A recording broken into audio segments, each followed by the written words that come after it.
গভীর রাতে ঘুমের মধ্যে আমি অনুভব করলাম কেউ আমার সাথে যেন ভিন্ন রকম কিছু করার চেষ্টা করছে। এরকম পরিস্থিতিতে হঠাৎ করে আমার ঘুম ভেঙে যায়। আমি ঘুম থেকে উঠে দেখি কাকিমা আমার সাথে কেমন জানি করছে। আমি বললাম, কাকিমা আপনি আমার সাথে কি করছেন? কাকিমা আমাকে বলল, আমি তোমার সাথে কি করছি? তুমি দেখছো না তুমি এত কথা বলছো কেন? আমি যা করছি তুমি আমাকে তা করতে দাও। কাকিমার ধমকে আমি খুব ভয় পেয়ে গেলাম। আমি বললাম, আচ্ছা ঠিক আছে কাকিমা, তোমার যা মন চায় তা কর। তারপর হঠাৎ করে কাকিমা যেন একটু উন্মাদ হয়ে গেল। উন্মাদ হয়ে কাকিমা এই জল বৃষ্টির রাতে আমার সাথে যা করল তা শুনলে বন্ধুরা তোমাদের মাথা গরম হয়ে যাবে। বন্ধুরা গল্পটি অনেক অনেক ইন্টারেস্টিং, আশা করি গল্পটি শুনিয়ে তোমরা অনেক মজা পাবে। বন্ধুরা তোমাদের নিকট আমার ছোট্ট একটি অনুরোধ, তোমরা দয়া করে আমার চ্যানেলটিকে সাবস্ক্রাইব করে আমাকে সাপোর্ট করবে। হ্যালো বন্ধুরা, আমি ফারদিন, এটা আমার ছদ্মনাম। বর্তমানে আমার বয়স 25। আজকে আমি তোমাদের মধ্যে যে গল্পটি বলল তখন আমার বয়স ছিল 13 কিংবা 14। আমার কাকা ছিল একজন ছোটখাটো ব্যবসায়ী। মাঝে মধ্যেই কাকা যখন ব্যবসার কাজে বিভিন্ন জায়গায় চলে যেত তখন 3 দিন 4 দিন এমনকি 1 সপ্তাহ পর্যন্ত বাইরে থাকত। যখনই কাকা বাড়িতে থাকত না তখনই কাকিমাদের বাসায় আমাকে থাকতে হতো। কারণ এক হচ্ছে কাকিমার বিয়ে হয়েছে মাত্র বছর 2 হয়েছে, কাকিমা এখনো কোনো সন্তানাদি হয়নি। 2 হচ্ছে কাকিমা একলা একলা থাকতে অনেক ভয় পেত। কাকা যখন ব্যবসার কাজে বিভিন্ন জায়গায় চলে যেত বাড়িতে আসতে পারত না, তখন কাকিমা একলা একলা রাতে থাকতে পারত না, খুব ভয় পেত। আমাদের বাড়িটা খুব নির্জন ছিল। আমাদের বাড়িতে আর কোনো ছেলে মেয়ে ছিল না। আমার কাকা তো সবে মাত্র কিছুদিন হয়েছে বিয়ে করেছে, আর আমি আমার বাবার একমাত্র সন্তান। আমাদের কোনো ভাইবোন ছিল না। আমাদের বাপ চাচারা মোট 2 জন, আমার আব্বু এবং আমার কাকা, অর্থাৎ এক কথায় বলতে গেলে এই বাড়িতে 14-15 বছরের ছেলে যদি থাকে তাহলে শুধুমাত্র আমি। রাত্রে কাকিমা যখন একা একা বাসায় থাকত তখন কাকাই আমাকে বলতো যে, তোর কাকিমা একা একা থাকলে সে অনেক ভয় পায়। বাড়িতে তো আমাদের অন্য কোনো মানুষ নাই। তুই আমাদের ভাইয়ের ছেলে হলে কি, আর আমার ছেলে হলে কি, তুই তো আমাদের একমাত্র ছেলে। তুই তো জানিস যে আমি একটা ছোটখাটো ব্যবসা করি। আমাকে মাঝে মধ্যেই ব্যবসার কাজে বাইরে থাকতে হয়। যখন আমি বাইরে থাকি তখন তুই আমাদের বাসায় থাকবে, কারণ তোর কাকিমা রাত্রিবেলা একা একা থাকতে পারে না। আর তাছাড়াও তোর কাকিমা প্রেসারের রোগী। আমি যখন বাড়িতে থাকব না তখন তুই আমাদের বাসার গেস্ট রুমে থাকবে, আর তোর কাকিমার কাছ থেকে টাকা নিয়ে যা বাজার সদাই লাগে সব কিছু করে দেবে, আর তোর কাকিমা দেখাশোনা করবে। ঠিক আছে? আমি বললাম, ঠিক আছে কাকা, কাকিমার যা যা বাজার লাগে সব কিছু আমি করে দেব, এ নিয়ে তুমি কোনো চিন্তা করো না। তারপর থেকেই বন্ধুরা কাকা যখন বাড়িতে থাকত না তখন কাকাদের এখানে আমাকে থাকতে হতো। কাকিমা যে রুমে থাকত ঠিক পাশের রুমেই আমি থাকতাম। কিন্তু আমি যখনই কাকাদের রুমে যেতাম, অর্থাৎ কাকার এখানে রাতে থাকতে যেতাম, তখনই কাকিমা আমাকে ডেকে নিয়ে যেত তার রুমে এবং আমাকে নিয়ে গল্প করত, অনেকক্ষণ টিভি দেখত। আমার কাকিমা ইন্টারমিডিয়েট পর্যন্ত পড়ালেখা করছে, আর এদিকে আমি ক্লাস 8-এ পড়তাম। মাঝে মধ্যে কাকিমা আমাকে পড়াতো বটে, তবে বেশিরভাগই কাকিমা আমাকে নিয়ে গল্প করত এবং বিভিন্ন রোম্যান্টিক মুভি দেখত। একদিন আমি কাকির এখানে থাকতে গেলে কাকিমা আমাকে বলল, বাবা ফারদিন, আজকে তুমি আমার এখানে থাকবে। বাইরের যে ঝড় বৃষ্টি আর বজ্রপাত হচ্ছে তাতে আমি খুব ভয় পাচ্ছি। আমি বললাম, কাকিমা সমস্যা কি? বাহিরে বজ্রপাত থাকলেও তো সমস্যা নাই, চতুর্দিকে তো বিল্ডিং, আপনার কোনো ভয় নেই। তারপরও কাকিমা বলল, বাবা ফারদিন, তোমাকে আমি যা বলছি তুমি তাই কর। আমার আজকে খুব একটা ভাল লাগছে না, তুমি আজকে আমার পাশে থাকবে, তা না হলে আমার খুব খারাপ লাগবে। আমি বললাম, আচ্ছা ঠিক আছে কাকিমা, তোমার যেহেতু খারাপ লাগছে তাহলে তো নিশ্চয়ই তোমার পাশে আমাকে থাকতে হবে।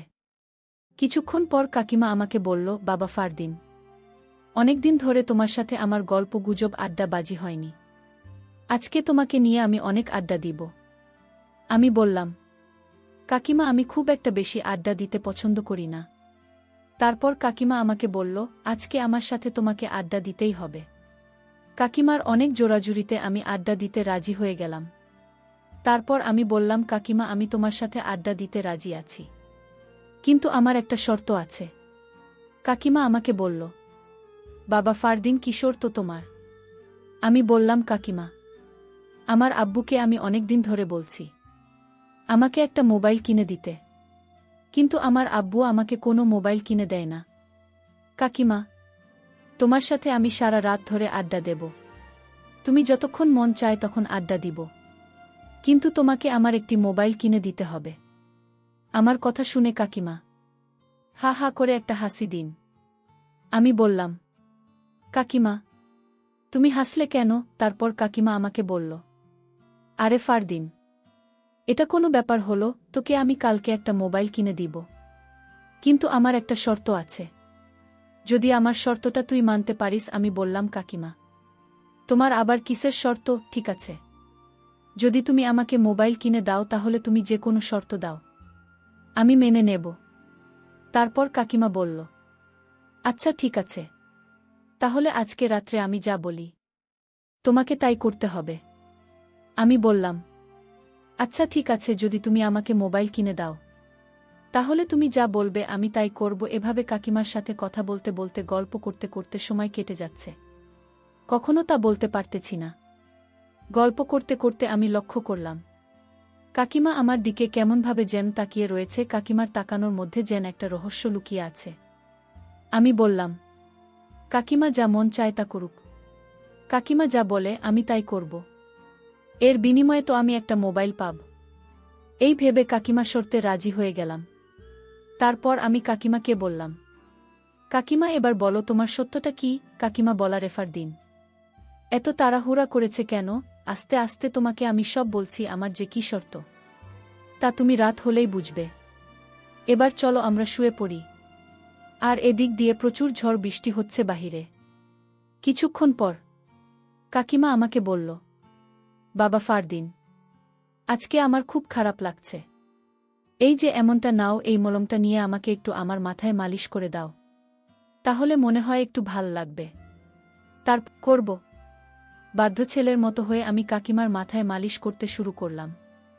একদিকে আমি মালিশ করতেছি, আরেকদিকে কাকিমা কেমন জান অদ্ভুত অদ্ভুত আওয়াজ করতেছে। আমি বললাম, কাকিমা তুমি এরকম অদ্ভুত আওয়াজ করছো কেন? কাকিমা বলল, আরে বাবা তো এটা বুঝবে না, তোকে যা বলছি তাই কর।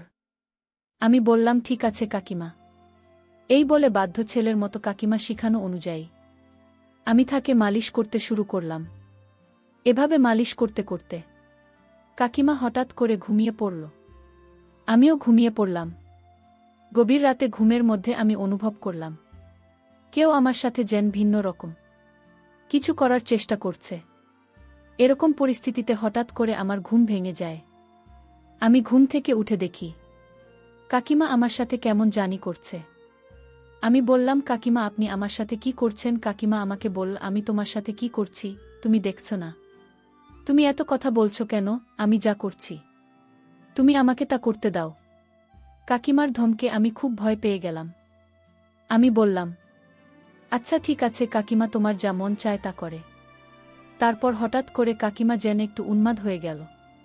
উন্মাদ হয়ে কাকিমা এই জোর বৃষ্টির রাতে আমাকে তার সাথে তাল মিলাতে বলল, অর্থাৎ সে যা যা আমাকে বলল আমি তাই যেন করতে লাগলাম। কারণ আমি যদি কাকিমার কথা না শুনি তাহলে তো কালকে কাকিমা আমাকে মোবাইল কিনে দেবে না। একটা মোবাইলের আশায় কাকিমা যা বলছে আমাকে তাই করতে হয়েছে।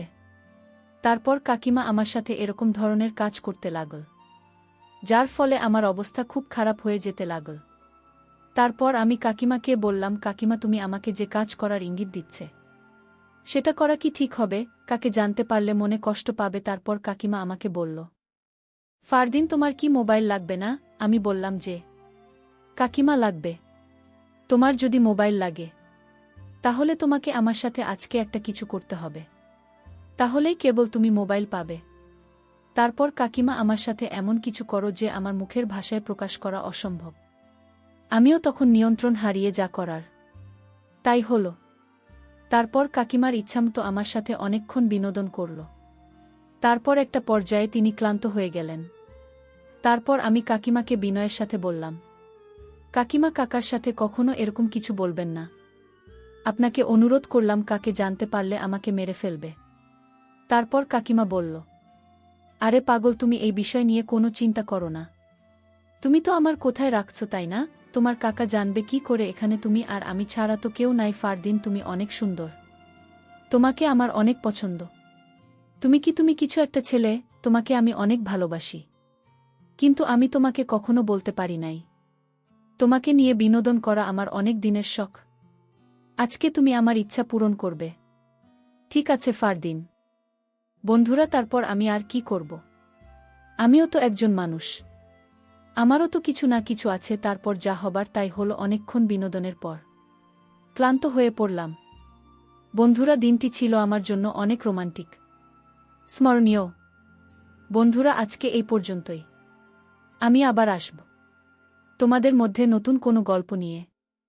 বন্ধুরা, ভিডিওটি যদি ভালো লাগে তাহলে একটি লাইক দাও। বন্ধুরা, এরকম ধরনের ইন্টারেস্টিং ভিডিও পেতে তোমরা অবশ্যই আমার চ্যানেলটিকে সাবস্ক্রাইব করে আমাকে সাপোর্ট করবে। পরিশেষে তোমাদের সকলের নেক হায়াত কামনা করি। ভিডিওটি দেখার জন্য তোমাদের সকলকে অসংখ্য ধন্যবাদ।